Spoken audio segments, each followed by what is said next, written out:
My daughter called me from her best friend's party. Dad, he's here. My stalker is here. I saw him slip something into a drink. Please come get me. Her speech suddenly started slurring, and before she could get another word out, I heard her drooling. Baby! My voice was interrupted by a loud thump, her falling over. The line went dead. My heart stopped completely. Zara had been drugged. The stalker finally got to her. I grabbed my keys and ran to my car so fast I knocked over a chair. I drove like a maniac, ran every red light I saw. My mind was racing. What if he took her? What if I'm too late? I kept calling Zara's phone over and over. It went straight to voicemail every time. 14 minutes felt like 14 hours. When I finally pulled up, the music was blasting so loud I could hear it from the street. The front door was wide open with people standing outside smoking and talking like nothing was wrong. I pushed past them without saying anything. Inside, it was packed with bodies, teenagers dancing and laughing. I couldn't see Zara. My panic was taking over. I started opening every door I saw without knocking. First door, 2 people making out on a bed. Second door, someone throwing up. My heart was pounding harder with every empty room. Where was my Zara? I ran upstairs and tried the first bathroom door. It was locked. I pounded on it with my fist. Is anyone in there? I yelled over the music. No answer. That was weird. Why would a bathroom be locked with the lights inside it off and nobody answering? Something felt wrong. I kicked the door until the frame cracked. There I saw her, my Zara lying on the floor, her red dress ripped at the shoulder. She was unconscious and not moving. The bathroom window was wide open with a muddy shoe print on it. Her stalker did this, then escaped out that window. I dropped to my knees next to her. Baby, wake up, please wake up. I checked her pulse, still breathing. Thank God. I picked her up carefully and carried her down. I put her gently in my car and drove straight to the hospital. The doctors examined her and ran tests. They said she'd been drugged with opioids but would be okay. She just needed to sleep it off. Zara woke up a few hours later looking confused and scared. I held her hand and told her she was safe now. The next morning, her boyfriend Rory showed up at the hospital. Oh my God, are you okay? I was so worried about you. I watched him stroke Zara's hair gently and get her water from the pitcher. He'd never been this attentive to her, not even when her lupus flared up. Where were you? I asked him. My voice came out sharp. You were at that party with her. Rory looked startled. I know. I'm the worst boyfriend ever. The worst. I hate myself. I don't deserve her. He started grabbing his own hair, acting like he was trying to convince me of something. I turned to Zara. My voice got softer. You said you saw him. Did you catch his face, sweetheart? Her hands started shaking. She pulled the hospital blanket tighter. He has a mask on every time I see him following me around town. Yesterday he had the mask again. She took a shaky breath. But in the bathroom, he took it off just before I blacked out. I leaned closer to her bed. Can you recall anything about him? She was shaking. Not much. I just remember his face tattoo, like a big tribal design on his left cheek, black ink. My face went ghost white. My blood turned to ice and my ears started ringing. I had to leave for the bathroom to throw up. My best friend Dominic had that exact tattoo. We'd been best friends for 30 years. I stood up fast and grabbed my keys. I need to go right now. I drove to Dominic's house, going way over the speed limit. My mind was spinning. Could it really be him? When I got there, I pounded on his door until my knuckles hurt. He opened it, confused and sleepy. Hey man, what's going on? I pushed inside. We need to talk right now. About what? Dominic wouldn't look me in the eye. My daughter was attacked last night at a party. My voice was shaking. She saw a face tattoo. Tribal design. Black ink. That's your tattoo. Are you my daughter's stalker? He went completely quiet. His whole face changed. The color drained out. He hesitated for a long time. Then finally he said very quietly, Yes. I punched him so hard he dropped and started leaking blood. You're my best friend of 30 years. Why? He tried to back away, but I punched him again. Zara's boyfriend paid me, Dominic suddenly yelled. Rory paid me to do it. I did a double take. Was he messing with me? What are you talking about? Dominic spit blood from his mouth. Rory gave me $10,000 to stalk her. I needed the money. I stepped back in shock. Please say you're lying. I'm not. He was crying now. Rory wanted her to live in constant fear, Dominic said. He said that if she's scared, she's easier to control. The stalking makes her depend on him. My stomach dropped like I was falling. I felt sick. Zara's boyfriend and my best friend, the man she called Uncle Dom, were torturing her psychologically. I walked out to my car and started driving. When I walked into her hospital room, she looked up at me with tired eyes. Dad, what's wrong? I turned to Rory. We need to talk about your boyfriend. I looked Rory straight in the eye. My voice came out flat and cold. Rory paid Dominic $10,000 to stalk you and keep you scared so you'd depend on him more. Zara's face went completely white. The color just drained out like someone pulled a plug. She started shaking so hard the hospital bed actually rattled. Her hands gripped the blanket and her whole body trembled. Rory jumped up from his chair fast. His voice got loud and defensive. That's insane. Your dad is lying because he's upset and looking for someone to blame. He reached for Zara's hand, but she yanked it away like he burned her. She pulled her arm back against her chest. Zara stared at Rory with this look I'll never forget. Complete horror mixed with betrayal. Her eyes were huge and wet with tears. Uncle Dom has that exact tattoo. Her voice cracked when she said it. The one I saw last night. Tears started streaming down her face as the reality hit her. She was putting it all together. Rory's whole act fell apart right there. He started backing toward the door. His confident mask just crumbled. Baby, please, let me explain. It's not what it sounds like. But Zara screamed at him to get out, just screamed it at the top of her lungs. A nurse came running in to see what was wrong. She looked between all of us, confused and alarmed. Hospital security showed up a minute later.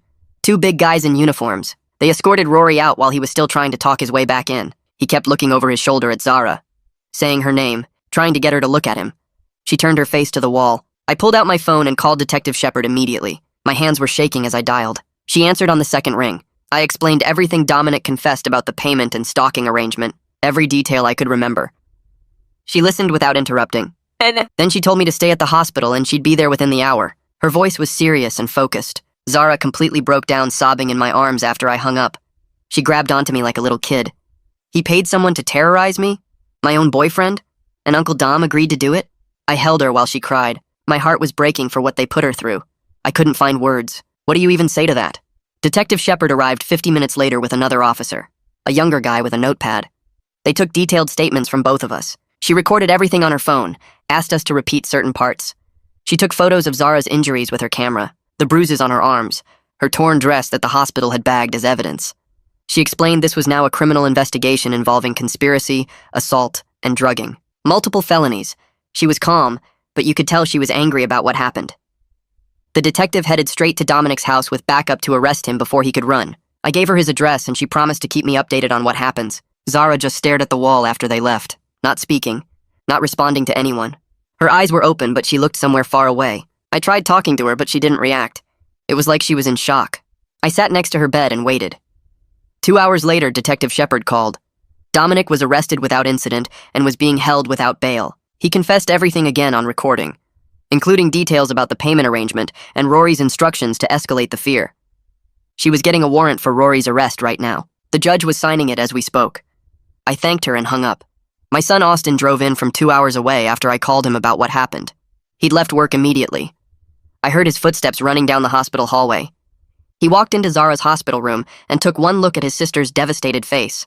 Then he had to leave. He went out to the hallway and I heard a loud bang. He punched the wall. I followed him out. We both just stood there trying to process this nightmare. Austin's knuckles were bleeding. His chest was heaving. I'm going to kill him! His voice was shaking with rage. I put my hand on his shoulder. The cops have him. Let them handle it. But I understood exactly how he felt. We stood there in the hospital hallway for a few minutes while Austin's knuckles kept bleeding. A nurse walked past and gave us a concerned look, but didn't stop. I put my hand on his shoulder and we went back into Zara's room together. She was still staring at the wall with that blank expression. Not blinking, not moving. A woman in her 50s with gray hair pulled back in a bun knocked on the doorframe. She introduced herself as the hospital social worker and asked if she could come in to talk with us. I nodded and she pulled up a chair next to Zara's bed. She spoke in this calm, gentle voice, but her words were direct and serious. She explained that what happened to Zara wasn't just stalking or assault. It was psychological abuse designed to break her down over time. She said victims of this kind of manipulation often develop severe anxiety, depression, and post-traumatic stress. The fear doesn't just go away when the abuser is caught. Zara finally looked at her instead of the wall. The social worker pulled out a folder with pamphlets and business cards. She recommended Zara start seeing a trauma therapist right away, someone who specializes in intimate partner violence and psychological control tactics. She handed me 3 cards with names and phone numbers. One of them was Melania Wynn. She said Melania was excellent with young women who'd been through what Zara experienced. The social worker also gave us information about victim advocacy services and support groups. She explained the legal process ahead and how a victim's advocate could help Zara through court proceedings. Then she looked directly at Zara and told her this wasn't her fault, that she didn't do anything wrong by trusting her boyfriend, that abusers are skilled at hiding who they really are. Zara started crying again, but this time it felt different. Less shock and more grief. After the social worker left, Zara was quiet for a long time. Austin sat on one side of her bed and I sat on the other. The 3 of us just existed in that room together, while machines beeped and footsteps echoed in the hallway outside. Then Zara's voice came out small and shaky. She asked if she could come stay at my house instead of going back to her apartment. She said she couldn't be alone right now and didn't feel safe anywhere. I told her of course she could stay as long as she needed. My house was her house. Austin said he'd help her get her stuff from the apartment so she wouldn't have to go back there. The hospital discharged Zara that evening with instructions about the medication they gave her and signs to watch for. I drove her home in complete silence. She stared out the window the whole time. When we got to my house, I showed her to the guest room and she just sat on the edge of the bed. I asked if she needed anything and she shook her head no. I left her door open a crack and went to my own room. That night I couldn't sleep. I kept listening for any sound from her room. Around 2 a.m, I heard screaming. I ran down the hall and found Zara sitting up in bed drenched in sweat. Her hands were shaking as she checked the window lock over and over. She kept saying someone was outside. I looked out the window, but the yard was empty, just shadows from the streetlight. I tried to calm her down, but she was breathing too fast, hyperventilating. I sat next to her and told her she was safe, that both Dominic and Rory were in custody. She finally stopped checking the lock and grabbed onto my arm. An hour later, the same thing happened. More screaming, more checking locks. This time she checked the bedroom door too, made me prove it was locked from the inside. The third time it happened around 5 a.m, she begged me not to leave her room. I pulled the chair from her desk over next to the bed and told her I'd stay right there. She finally fell back asleep around 6. I sat in that chair watching her breathe and feeling completely helpless. My phone rang at 8 and woke both of us up.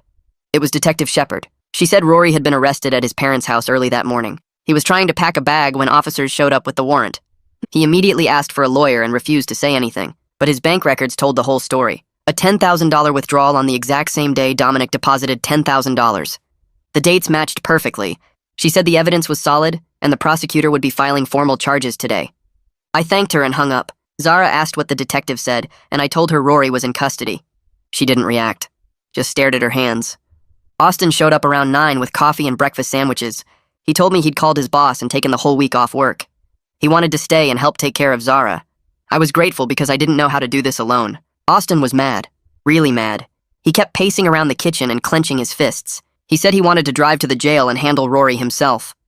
I understood that feeling completely, but I told him we needed to let the legal system work. If we did something stupid now, it could mess up the case, make things worse for Zara. He knew I was right, but I could see how hard it was for him to accept it. The next day, I called Melania Wynn's office and explained the situation. Her receptionist said she had an opening that afternoon and could fit Zara in. I drove Zara to the appointment and waited in the lobby. She was in there for almost 2 hours. When she came out, she looked exhausted, dark circles under her eyes. But she said it helped to talk to someone who understood what psychological abuse does to a person. Melania wanted to see her twice a week at first, maybe more if Zara needed it. Over the next few days, Detective Shepard kept calling with updates. She'd gotten Rory's phone records from the carrier, dozens of calls between him and Dominic over the past 6 months. She also recovered deleted text messages from both their phones. The messages were detailed and specific. Rory telling Dominic exactly where to follow Zara, what mask to wear so she wouldn't recognize him, instructions about escalating the fear without getting caught. One message said to make sure she saw him at the coffee shop she went to every Thursday. Another said to follow her home from class but stay far enough back that she'd notice but couldn't identify him. The planning was careful and deliberate.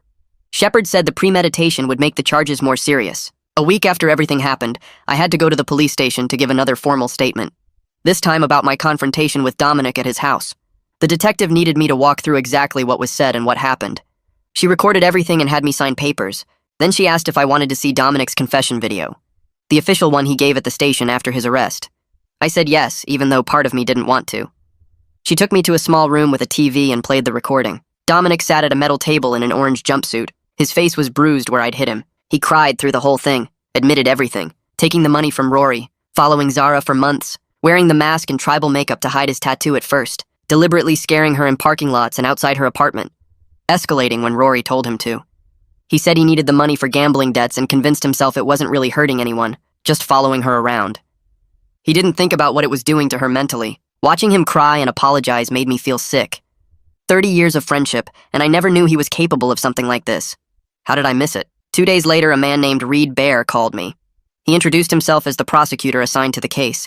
He wanted to meet and discuss the charges being filed. I drove to the courthouse and met him in his office. He was maybe 50 with gray hair and glasses. He laid out folders on his desk with all the evidence. He explained Rory was charged with conspiracy to commit assault, stalking by proxy, and drugging with intent to commit sexual assault. Each charge carried serious prison time. Dominic faced similar charges plus accepting payment for stalking. Reed said if convicted on all counts, Rory could get 15 to 20 years. Dominic could get 8 to 12. He asked if Zara would be willing to testify when the time came. I said I'd ask her, but wasn't sure she was ready for that yet. He understood and said we had time. The next morning, I took Zara to the grocery store because we needed food. She'd been afraid to leave the house, but agreed to try. We were in the cereal aisle when she suddenly froze. A guy in a black hoodie was standing near the end of the aisle looking at his phone.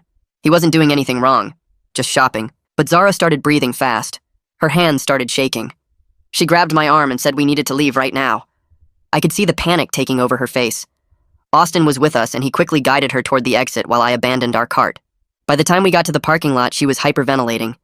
Couldn't catch her breath. Austin helped her into the back seat, and she curled up with her knees to her chest. I sat next to her and told her to breathe slowly. In through the nose, out through the mouth. It took 15 minutes before she could breathe normally again. She kept apologizing and saying she felt stupid. I told her she had nothing to apologize for, that her fear made sense after everything that happened, but I could see how much this was consuming her life. She was scared to leave the house, scared of everyone. The fear Rory had manufactured was still controlling her even though he was locked up. The next day, I drove Zara to her appointment with Melania. She sat quiet in the passenger seat, staring out the window the whole way there. When we got to the therapist's office, Melania had us both sit down together. She looked at Zara with kind but serious eyes and started explaining what she'd observed over their sessions. Zara was showing clear signs of PTSD and severe anxiety disorder. The betrayal by someone she trusted romantically combined with Uncle Dom's involvement created a perfect storm of trauma. Melania said recovery would take significant time and consistent therapy. She recommended twice-weekly sessions for at least 6 months, maybe longer. Zara nodded slowly and asked if she'd ever feel normal again. Melania told her yes, but it would be hard work and there would be setbacks along the way. I watched my daughter's face and saw how tired she looked, like she'd aged 5 years in the past few weeks. We scheduled the appointments and drove home in silence. That same afternoon, my phone rang with a number I didn't recognize. It was Reed calling to tell me about a development in the case. Rory's expensive defense lawyer had contacted him trying to negotiate a plea deal. They were claiming Rory never intended physical harm, and the stalking was just meant to make Zara more attentive to the relationship. Reed's voice got hard when he told me his response. He said, "Absolutely not, we're going to trial. No deals, no reduced charges." Rory was going to face every single count in front of a jury. I thanked him and hung up feeling a small bit of satisfaction. At least someone was fighting for my daughter the way she deserved. 2 days later, I found an envelope in my mailbox with a return address from the public defender's office. I opened it standing right there by the mailbox. It was a letter from Dominic's lawyer asking if I'd be willing to write a character reference for his sentencing hearing. They wanted me to tell the judge about our 30-year friendship and what a good person Dominic had been before this happened. I read it twice to make sure I understood what they were asking. Then I tore it into pieces and threw it in the trash can. He destroyed my daughter's sense of safety and our 3 decades of friendship for $10,000. There was nothing good I had to say about him anymore. The following week, Zara called me from her apartment sounding weak and in pain. Her lupus was flaring up badly from all the stress. Her joints were swollen and she could barely move. I drove over immediately and found her curled up on the couch, unable to stand. I took her straight to the emergency room. The doctors examined her and ran blood tests. They said her immune system was attacking her joints and organs. Trauma can trigger these episodes in lupus patients. They admitted her for observation and treatment. Watching her suffer physically on top of the emotional damage made me feel completely helpless. She stayed in the hospital for 3 days getting IV medications and steroids to calm her immune system. I slept in the chair next to her bed every night. During her hospital stay on the 2nd day, Detective Shepard called with surprising news. 2 other young women had contacted her saying they dated Rory before Zara. Both described similar patterns of him being inattentive until they tried to leave, then suddenly becoming obsessively controlling. One woman said she had a stalker she never identified who stopped the exact week she broke up with Rory. The detective was documenting everything and passing it to Reed for the case. This wasn't just about Zara anymore. Rory had done this before to other women. Within hours, Reed called me sounding more energized than I'd heard him yet. He was thrilled about the additional victims coming forward because it established a clear pattern of predatory behavior. He reached out to both women about testifying, and they both agreed to help. The case against Rory was getting stronger every day. He told me this pattern evidence would be devastating to Rory's defense. No jury would believe this was just a misunderstanding or a one-time mistake. When Zara got released from the hospital, I drove her straight to her next therapy appointment. She'd missed her regular session while she was admitted. Melania asked how she was feeling, and Zara surprised both of us. Instead of crying or looking scared like usual, her face got hard. She told Melania she was furious that Rory stole months of her life and made her afraid of her own shadow. Her voice shook, but it was from anger, not fear. She said she wanted him to pay for what he did to her and those other women. Melania smiled and said, "Anger is a healthy part of processing trauma." It meant Zara was moving from victim to survivor. It was her first small breakthrough, and I felt hope for the first time in weeks. The next day, Austin had to go back to work 2 hours away. He'd used up all his vacation time staying with us, But he called Zara every single day to check on her, sometimes twice a day. Their sibling bond had gotten so much stronger through this crisis. I heard him on the phone telling her he was proud of how she was fighting to heal, even when it was incredibly hard. Zara would smile when they talked, which was rare these days. He promised to come back for the preliminary hearing. Over the following weeks, I started having my own nightmares. I'd wake up sweating after dreams about not protecting Zara and missing all the signs that something was wrong. I kept replaying moments with Dominic looking for clues I should have caught. The gambling debts he mentioned once, the new watch he bought last spring. Times he seemed stressed about money. Why didn't I ask more questions? The guilt was eating me alive, even though logically I know I couldn't have known what he was doing. My own therapist told me I was carrying too much blame for things outside my control, but knowing that didn't make the nightmares stop. 3 weeks after Zara's hospital stay, the preliminary hearing finally happened. I drove Zara to the courthouse early in the morning. Austin met us in the parking lot. We went through security and found Reed waiting in the hallway outside the courtroom. He walked us through what would happen and told Zara she didn't have to testify today. Just be present. When we entered the courtroom, I saw them both. Rory and Dominic sitting at separate defense tables in orange jumpsuits, both looking smaller and older than I remembered. Rory's expensive lawyer sat next to him in a suit that probably cost more than my car. Dominic had a tired-looking public defender shuffling through papers. The judge came in and everyone stood. The hearing moved fast with lawyers arguing about evidence and probable cause. Rory wouldn't even look at Zara the whole time. He kept his eyes on the table in front of him. But Dominic tried to catch my eye multiple times. Each time I turned away and stared at the wall. At the end, the judge ordered both of them to stand trial on all charges. Bail was denied. They'd stay locked up until the trial date. When the judge's gavel came down, Zara grabbed my hand and squeezed it hard. We stood up to leave, and I kept my arm around Zara's shoulders as we walked toward the courtroom doors. Austin was right behind us, carrying Zara's jacket and water bottle. The hallway outside was crowded with people from other cases waiting around. We were almost to the exit when I heard someone call out behind us. I turned around and saw Rory's parents pushing through the crowd toward us. His mother had tears streaming down her face and mascara running everywhere. His father looked pale and sick. They stopped a few feet away and his mother reached out like she wanted to touch Zara. I stepped between them immediately. His mother's voice came out shaky and desperate.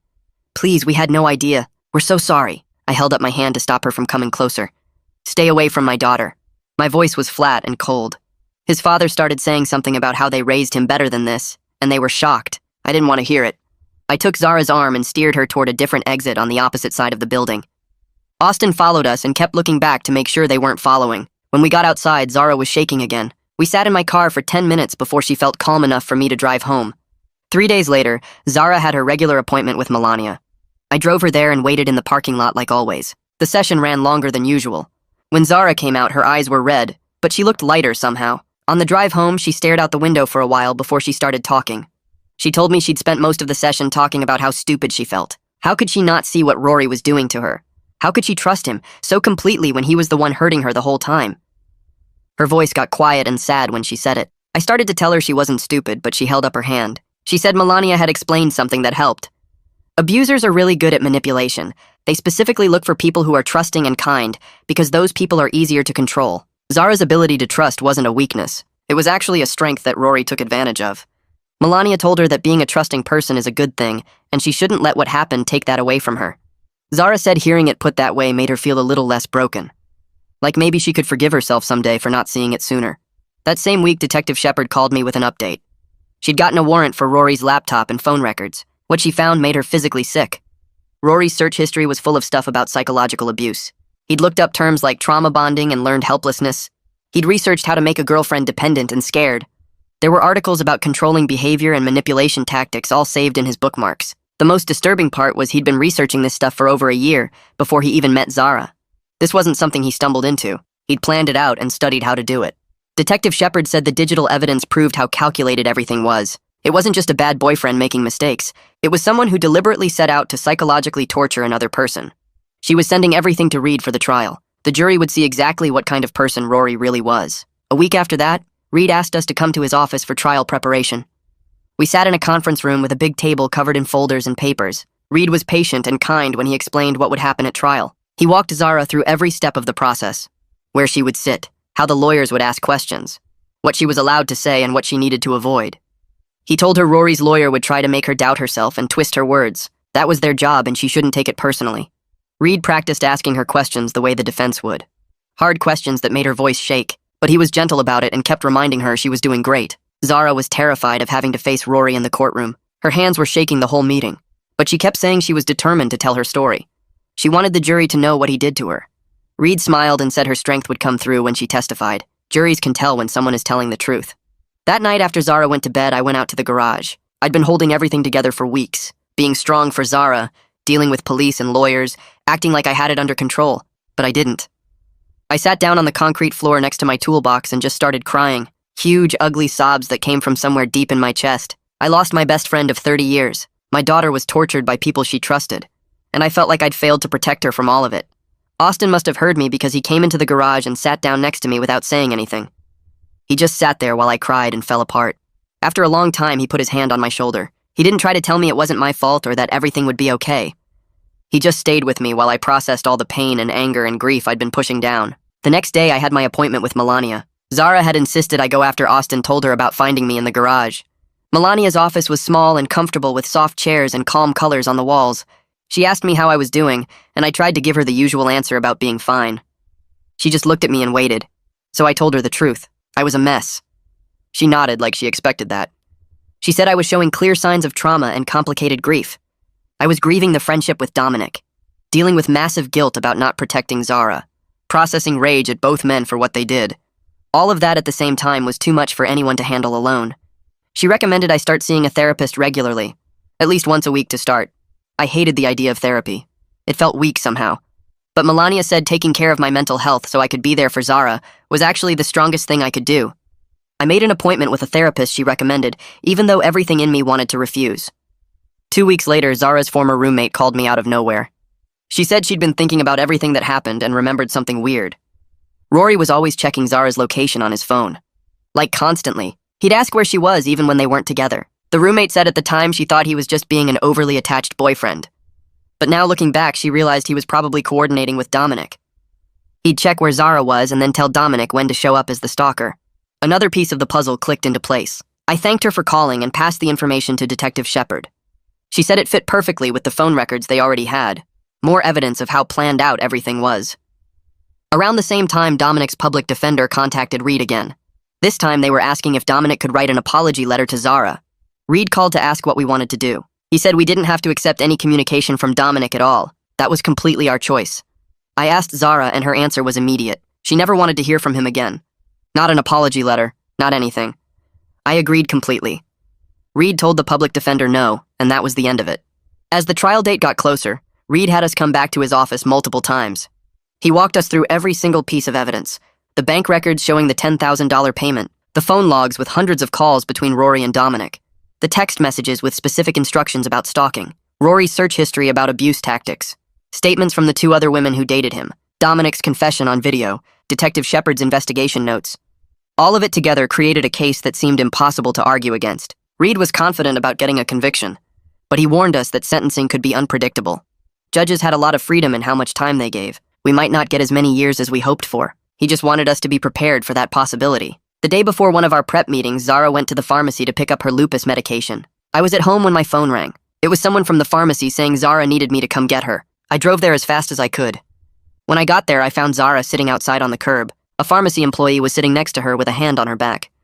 Zara was breathing way too fast and couldn't catch her breath. Her whole body was shaking. The employee explained that Zara had seen someone inside who looked like Rory. She'd had a complete panic attack right there in the store. They'd helped her outside and called me. I sat down next to Zara and talked to her slowly until her breathing started to calm down. It took almost 20 minutes before she could stand up and walk to the car. On the drive home, she cried and said she felt like she was going backwards. Just when she thought she was getting better, something like this would happen. I told her recovery wasn't a straight line. Melania had told me that. 2 steps forward and 1 step back was still progress, but I could see how defeated she felt, and it broke my heart all over again. 3 days later, I sat in a therapist's office for the first time in my life. The room had soft lighting and comfortable chairs, but I felt like I wanted to run out the door. My therapist asked me to talk about what brought me in, and I started explaining about Zara and Dominic.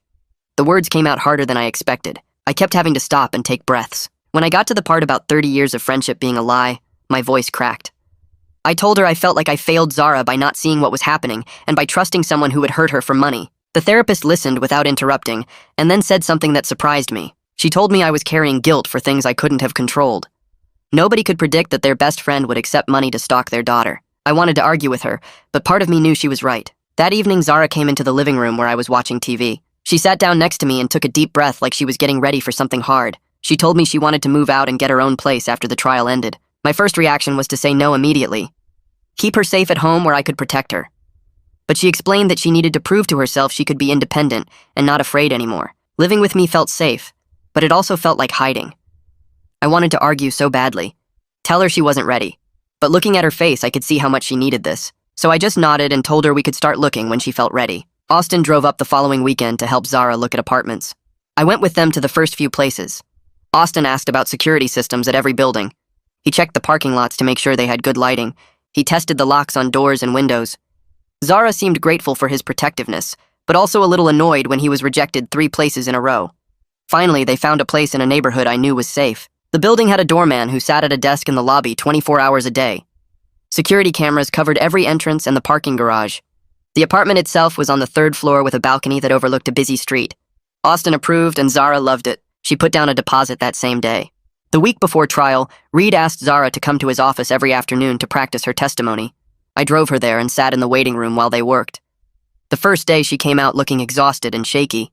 But by the 3rd day she walked out standing taller. By the 5th day she looked almost confident. Reed told me she was getting stronger every time they practiced. He said watching her find her voice and refuse to let fear silence her was remarkable. On the last practice day I asked if I could sit in and watch.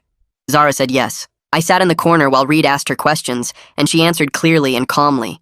She described the stalking, the fear, the attack, the betrayal. Her voice never wavered. I felt so proud of her I had to look away so she wouldn't see me tearing up.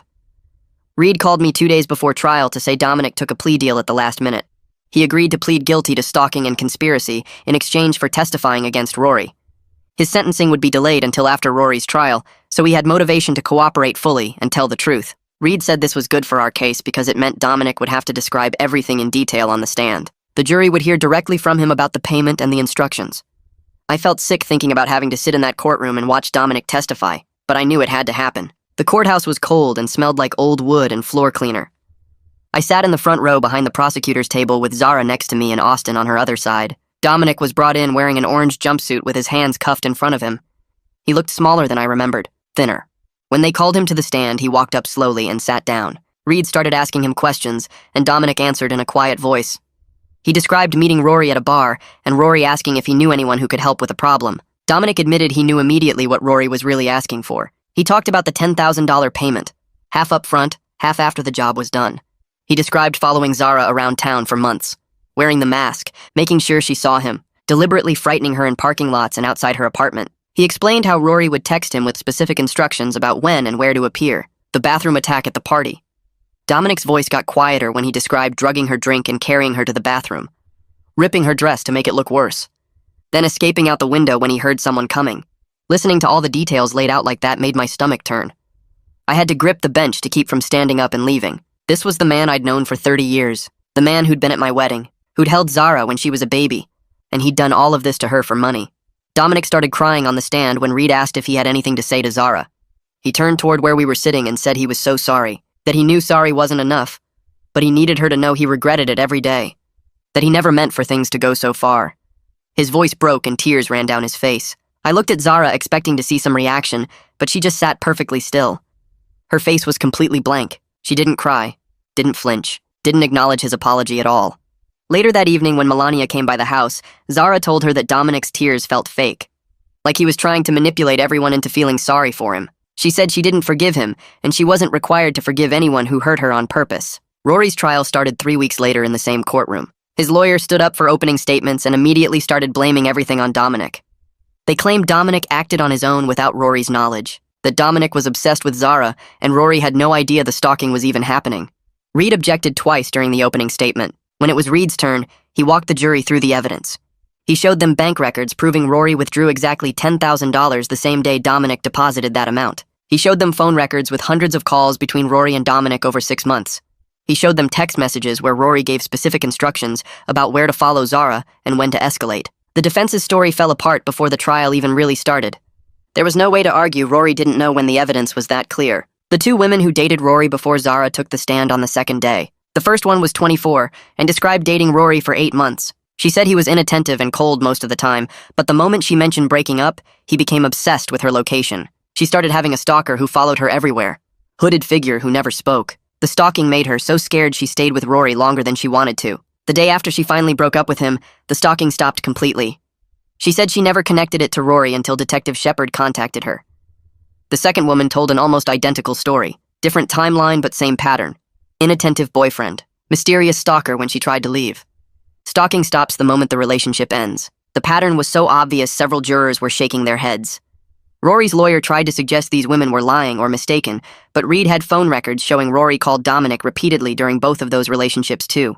Zara took the stand on the third day. She wore a simple blue dress and her hair was pulled back. She walked to the witness stand without looking at Rory. Reed asked her to describe the stalking and she did. Months of seeing the masked figure, the fear that took over her life, changing her routines, looking over her shoulder constantly, not feeling safe anywhere. She described the night of the party, talking to me on the phone, her speech slurring, waking up in the hospital, learning that her boyfriend paid her Uncle Dom to terrorize her. Her voice stayed steady the whole time. She didn't cry or break down. She just told the truth calmly and clearly. When Reed asked how the stalking and betrayal affected her, she paused. Then she said it destroyed her ability to trust people, made her question every relationship, left her with nightmares and panic attacks. But she was working with a therapist and she refused to let what Rory did define the rest of her life. Several jurors were wiping their eyes. One woman in the back row was crying openly. Rory stared at the table the whole time and never once looked at Zara. When she finished testifying, she walked past the defense table without even glancing in his direction. I stood up and hugged her the moment she reached our row. She was shaking, but she'd done it. She'd told her story and nobody could take that away from her. Rory's defense lawyer stood up for cross-examination looking way too confident. He walked toward Zara with this fake concerned expression and started asking if she'd been under a lot of stress lately. Reed jumped up immediately and objected that the question was irrelevant. The judge agreed and told the lawyer to move on. The lawyer tried a different approach and asked Zara if maybe she'd imagined some of the stalking incidents because of her anxiety. Reed objected again, and the judge sustained it with a warning look at the defense table. When Reed got his turn for redirect, he asked Zara to list every stalking incident she remembered with specific dates and locations. She sat up straighter and started going through them one by one. September 15th outside the library at 2 in the afternoon. September 22nd at the coffee shop on Main Street around 6 p.m. October 3rd following her car from campus to her apartment. She kept going with perfect detail and clarity for each incident. Her memory was sharp and consistent. Several jurors were nodding and taking notes. The defense lawyer looked less confident now. The next day, Reed called a computer forensics expert to the stand. The expert explained he'd examined Rory's laptop and phone and found extensive search history related to psychological manipulation. Reed pulled up the searches on a big screen for the jury to see. The searches included phrases like how to make girlfriend afraid to leave, and trauma bonding techniques explained, and psychological control in relationships. There were dozens of searches over several months. The jury members looked completely disgusted as they read through the list. One older woman in the front row kept shaking her head. Another juror actually put his hand over his mouth like he might be sick. Reed walked the expert through each category of searches, showing clear premeditation and research into how to break someone down mentally. Rory stared at the defense table and his face turned red. His lawyer objected that search history didn't prove intent, but the judge overruled it. The evidence was right there in black and white, showing exactly what Rory had planned to do to Zara. Closing arguments happened on day 5 of the trial. Reed stood in front of the jury and laid out the entire case piece by piece. He described how Rory deliberately tortured Zara psychologically to maintain control over her. He pointed to the bank records showing the payment to Dominic. He referenced the text messages with specific stalking instructions. He showed the pattern with the 2 previous girlfriends who experienced the same thing. He talked about Rory's research into psychological abuse techniques. He ended by saying Rory had turned Zara's life into a nightmare on purpose, and he needed to be held accountable. The defense lawyer got up and tried to argue there was reasonable doubt about Rory's involvement. He suggested maybe Dominic acted alone and lied about the payment. He claimed the search history could have been for a psychology class. But his argument sounded weak compared to all the evidence. The judge spent 2 hours instructing the jury on the law and the charges. Then they filed out to deliberate while we all waited. The next 3 days were complete torture. We went home, but none of us could focus on anything. Zara barely ate, and I don't think she slept more than a few hours total. Austin drove back and stayed with us the whole time. We tried watching movies, but nobody could pay attention. We played card games, but kept losing track of whose turn it was. Every time my phone rang, we all jumped thinking it might be Reed with news. Zara kept pacing around the house, checking her phone every few minutes. On the 3rd day, she had a panic attack because she was so scared the jury wouldn't believe her. Austin and I sat with her until she could breathe normally again. I kept telling her the evidence was overwhelming, but she was terrified Rory would somehow get away with everything he did. On the afternoon of day 3, Reed called and said the jury had reached a verdict. We drove to the courthouse so fast I'm surprised I didn't get pulled over. The courtroom was packed with people when we got there. Zara sat between Austin and me in the front row right behind the prosecution table. Rory was brought in wearing his suit, and he still wouldn't look at Zara. The jury filed in, and none of them looked at Rory either, which Reed said was usually a good sign. The judge asked if they'd reached a verdict, and the foreman said yes. He started reading the charges one by one. Conspiracy to commit stalking, guilty. Assault with a controlled substance, guilty. Conspiracy to commit assault, guilty. Criminal stalking by proxy, guilty. Every single charge came back guilty. Zara started crying the moment she heard the first guilty, and by the end she was sobbing with relief. I held her hand tight and felt this huge weight lift off my chest. Rory dropped his head into his hands at the defense table. His parents were crying in the back of the courtroom, but I didn't feel sorry for them at all. 2 weeks later, we came back for sentencing. Reed argued that both Rory and Dominic deserved maximum sentences because of how calculated and cruel their actions were. He talked about the lasting psychological damage they'd caused and how Zara would be dealing with trauma for years. Rory's lawyer asked for leniency, saying Rory was young and had no prior record. The judge wasn't having it. She said Rory's actions showed sophisticated planning and complete disregard for another person's well-being. She sentenced him to 12 years in prison with no chance of parole for 8 years. Dominic got 6 years because he cooperated and pled guilty. When the judge announced Rory's sentence, Zara squeezed my hand so hard it hurt, but I didn't mind. Justice was finally happening. Outside the courthouse, after sentencing, a bunch of reporters were waiting with cameras and microphones. Zara surprised me by stopping to talk to them instead of rushing to the car. She stood there looking small but strong and said she wanted other victims of psychological abuse to know they weren't crazy and it wasn't their fault. She said abuse doesn't always leave visible bruises, and that doesn't make it any less real or damaging. She talked about how important it was to trust your instincts and reach out for help. Her voice stayed clear and steady the whole time she spoke. She answered a few questions about the trial and thanked Detective Shepard and Reed for believing her. When she finished, we walked to the car, and the moment we got inside, she started shaking. The bravery had taken everything she had, but she'd done it anyway. The following month, Zara moved into her new apartment across town. Austin and I helped her move boxes and furniture up 3 flights of stairs. She'd picked a building with a doorman and security cameras covering every entrance. The apartment was small but bright with big windows and hardwood floors. She spent weeks decorating it exactly how she wanted, with colorful throw pillows and plants on every surface. She installed extra locks on the front door and windows, even though the building was already secure. Having her own safe space that Rory had never been to and didn't know about seemed to help her relax a little. She could control who came in and out. She could lock herself in at night without worrying about anyone having a key. I visited Zara at her apartment a few weeks after she moved in. She answered the door in sweatpants and a college hoodie, looking more comfortable than I'd seen her in months. Her apartment smelled like the vanilla candles she loved, and she'd hung up photos of family and friends on the walls. She made us coffee and we sat on her small couch while she told me about going back to the school part-time. She'd enrolled in 2 classes to start and had gotten a job at a bookstore near campus. The work was easy, and her co-workers were nice. She was still seeing Melania twice a week for therapy and said she probably would be for a long time, but she was rebuilding her life piece by piece on her own terms. She seemed tired but hopeful in a way she hadn't been before. A month later, Austin called and asked if he could bring his new girlfriend to meet Zara. I was nervous about how Zara would handle meeting someone new, but she said yes right away. They came over to her apartment on a Saturday afternoon, and I showed up too because Austin wanted family there. His girlfriend was named Sarah, and she was warm and funny, and didn't ask Zara any awkward questions about the trial. We ordered pizza and played board games, and Zara actually laughed at Sarah's terrible jokes. It was the first time I'd seen her genuinely relaxed and happy in months. She wasn't looking over her shoulder or checking the locks every few minutes. After Austin and Sarah left, Zara told me she was starting to believe she could have normal relationships again someday. She said she wasn't ready to date yet, but seeing Austin happy with someone gave her hope that she could get there too eventually. 2 weeks later, Zara told me she'd found a support group for people who survived intimate partner violence. The meetings happened every Thursday night at a community center across town. I drove her to the first one and waited in the parking lot for an hour while she was inside. When she came out, her eyes were red, but she looked lighter somehow. She got in the car and buckled her seatbelt. She said it helped to talk to people who understood what she went through. Other women had experienced similar things with controlling partners and manufactured fear. She wasn't alone in this experience, and that made it feel less scary. She planned to keep going every week. The next Thursday, she drove herself and came home saying she'd exchanged numbers with 2 other women from the group. They were meeting for coffee on Saturday. Watching her build connections with people who got it made me feel like she was really healing. A month after that, I had my own breakthrough in therapy. My therapist asked me to describe Dominic as I knew him versus Dominic as he actually was. I started listing all the good memories from 30 years of friendship, the camping trips and late-night talks and times he helped me move.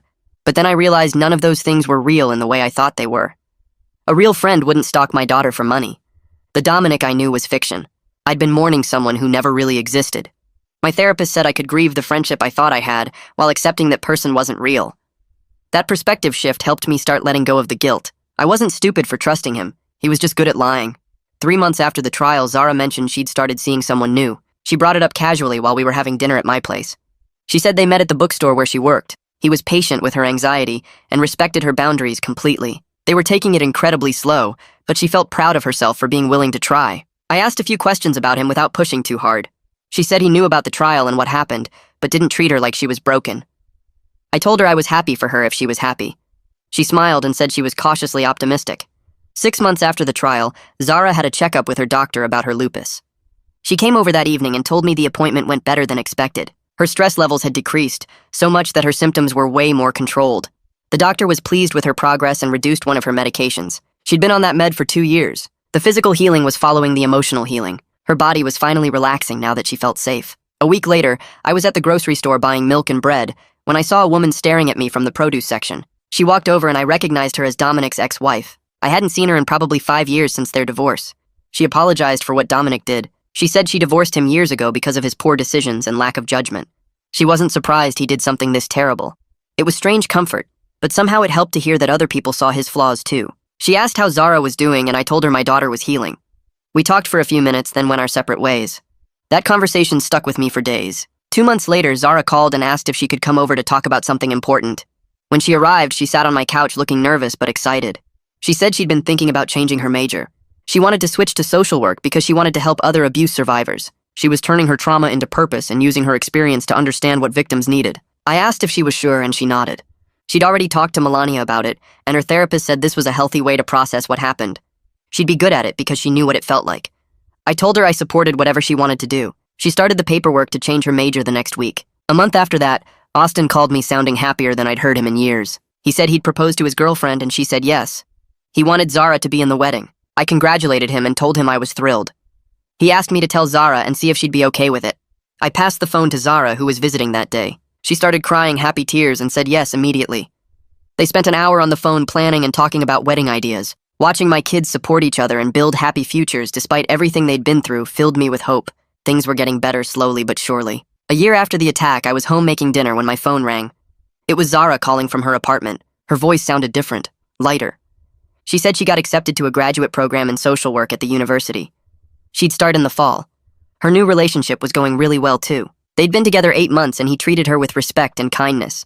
She said she still had hard days, but she wasn't afraid anymore. She was proud of the person she was becoming. I felt my throat get tight. I told her I was proud of her too, and I meant it with my whole heart. She'd survived something horrible and came out stronger. She was going to help other people survive too. We talked for another hour about her plans and her future. When we hung up, I sat on my couch and let myself feel grateful. My daughter was going to be okay.